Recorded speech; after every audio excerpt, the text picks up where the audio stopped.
Good morning students, once again welcome back for your next class.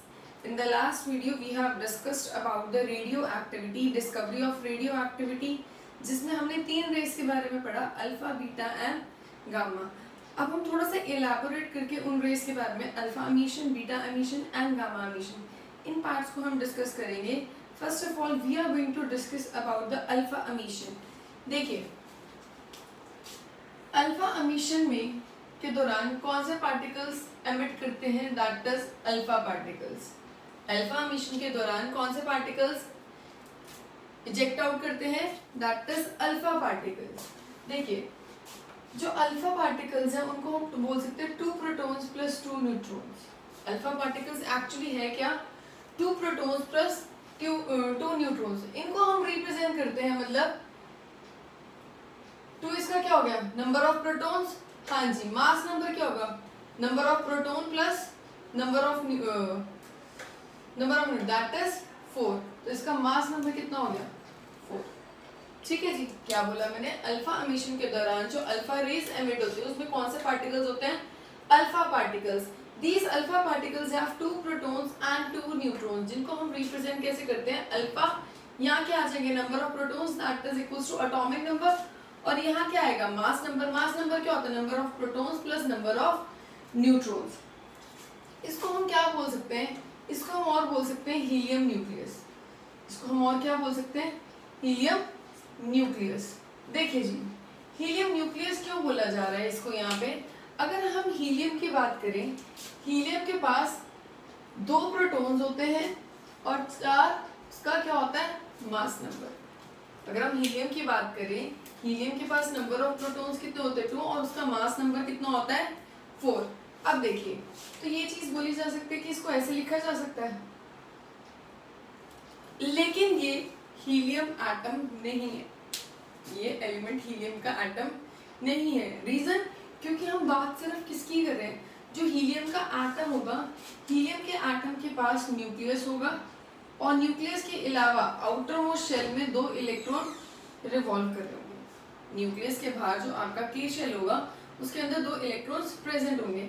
हम यहाँ पे electrons की बात नहीं कर रहे हैं, यहाँ हम सिर्फ किसकी बात कर रहे हैं, नंबर ऑफ प्रोटॉन्स और नंबर ऑफ न्यूट्रॉन्स की. अगर न्यूक्लियस की बात करें, हीलियम की न्यूक्लियस की बात करें, हमें पता है वहाँ पे प्रोटॉन्स और न्यूट्रॉन्स प्रेजेंट होते हैं.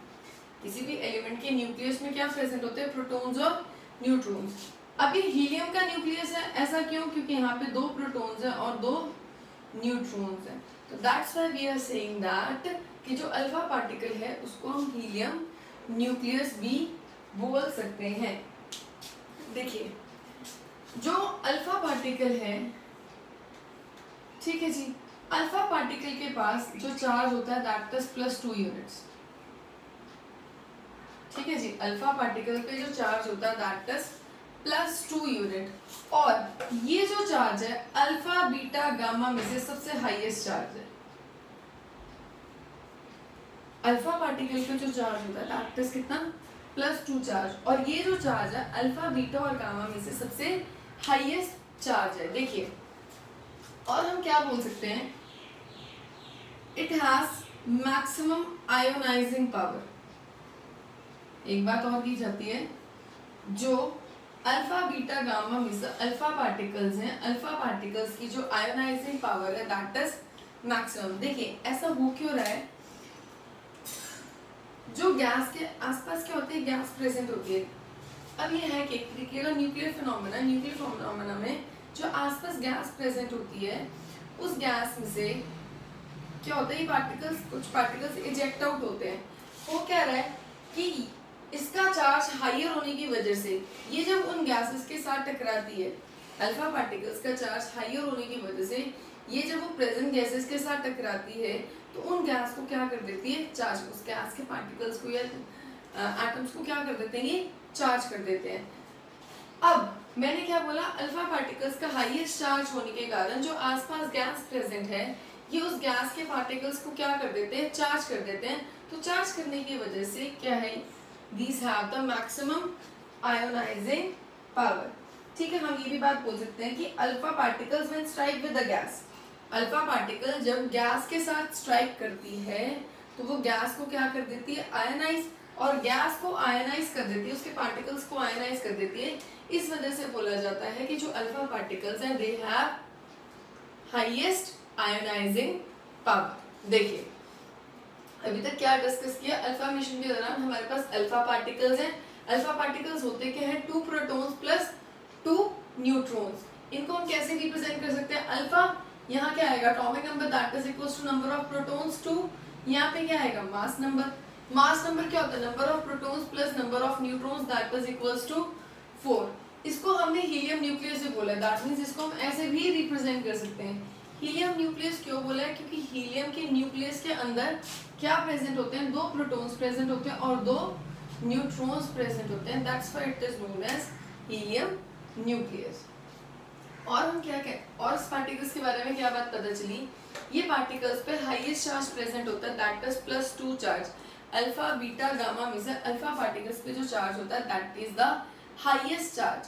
और हाईएस्ट चार्ज होने के कारण जब ये किसी गैस के पार्टिकल से स्ट्राइक करती हैं, गैस से स्ट्राइक करती हैं, ये उस गैस को क्या कर देती हैं, चार्ज कर देती हैं, उसको आयोनाइज कर देती हैं। तो जिस वजह से हम ये बोल सकते हैं कि अल्फा पार्टिकल्स की जो आयोनाइजिंग पावर है दैट इज मैक्सिमम, जिसकी वजह से हम क्या बोलते हैं, अल्फा पार्टिकल्स की ionising power is maximum.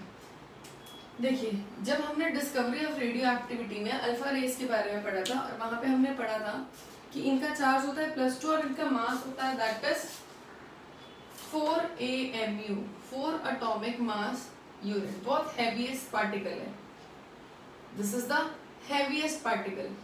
Alpha beta gamma में से ये सबसे ज्यादा हैवीएस्ट पार्टिकल है। हैवीएस्ट का मतलब क्या है, भारी। भारी मतलब मास क्या है, ज्यादा। अगर किसी पार्टिकल का मास ज्यादा हो, ठीक है, अब क्या है, जो थोड़ा थिन स्लिम पर्सन होता है नॉर्मली क्या होता है, वो ज्यादा एनर्जी तो ज्यादा चल लेगा, ठीक है, ठीक है, हो। या फिर एक और एग्जांपल ले सकते हैं, नॉर्मली हम ये चीज ऑब्जर्व करते हैं, द पर्सन जो थोड़ा सा फैट होता है, थोड़ा सा हैवी होता है, वो ज्यादा दूर तक नहीं भाग सकता, लेकिन जो थोड़ा पतला होता है पर्सन कंपैरेटिवली वो उससे ज्यादा भाग सकता है, ठीक है। तो यहाँ पे भी यही चीज है, ये वाला जो पार्टिकल है ये बीटा और गामा से क्या है, हैवी है। हैवी होने के कारण क्या है, ये ज्यादा भाग नहीं सकता, that means can't travel much, it can't travel much.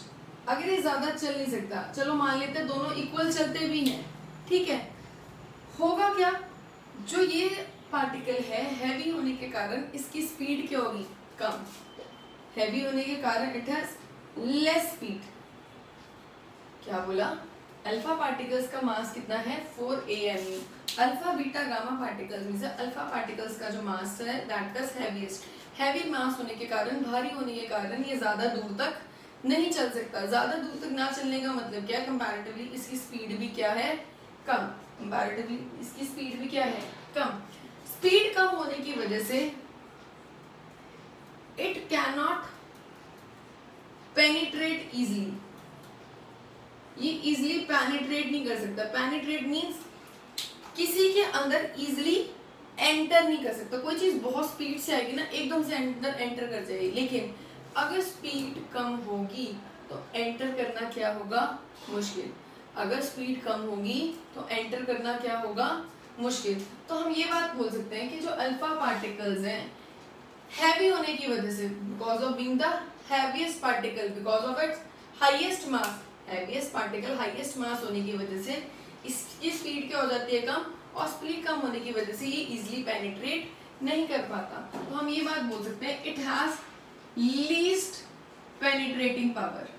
हम क्या बोल सकते हैं, इसकी जो पेनिट्रेटिंग पावर है दैट इज लीस्ट, ठीक है जी। जो आपका अल्फा पार्टिकल्स है इसकी लगभग स्पीड होती है 10⁻⁷ मीटर पर सेकेंड। इसकी स्पीड कितनी होती है, 10⁻⁷ मीटर पर second. So that means this speed is very less as compared to beta and gamma particles. अगर बीटा और गामा पार्टिकल्स की स्पीड से कंपेयर किया जाए, इसकी स्पीड बहुत ज़्यादा कम है, और बहुत ज़्यादा स्पीड कम होने की वजह से ये पेनिट्रेट नहीं कर पाता। इसकी पेनिट्रेशन पावर क्या हो जाती है, कम। ऐसा क्लियर, चलिए जी। अब थोड़ा अल्फा एमिशन के बारे में पढ़ते हैं। चलिए देखिए,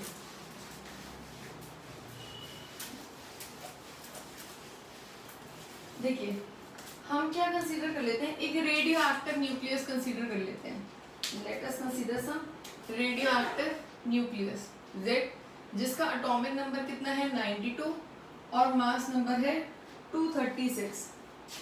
एक न्यूक्लियर रिएक्शन हम कंसीडर कर रहे हैं जिसका मास एटॉमिक नंबर है 92 और मास नंबर है 236। और हमने, अगर आपको याद हो, कुछ क्लास में आपको ये बात बताई थी, जितने भी एलिमेंट्स जिनका एटॉमिक मास मोर देन 80 है, they are generally the radioactive elements. उनका न्यूक्लियस क्या है, रेडियो एक्टिव। इसका एटॉमिक नंबर क्या है, 80 से ज्यादा है, तो इसका मतलब इसका जो न्यूक्लियस है वो क्या है, रेडियो एक्टिव है।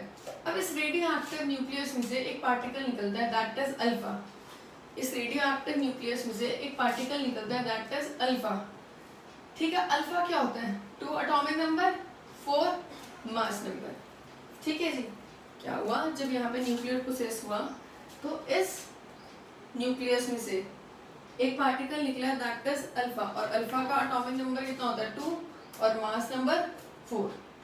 देखिए, और इसके अलावा यहाँ पे मान लीजिए एक और एटम निकला, दैट इज वाई। यहाँ पे और न्यूक्लियस निकला, दैट इज वाई, जिसका एटॉमिक नंबर था 90 और मास नंबर था 232 विद एनर्जी।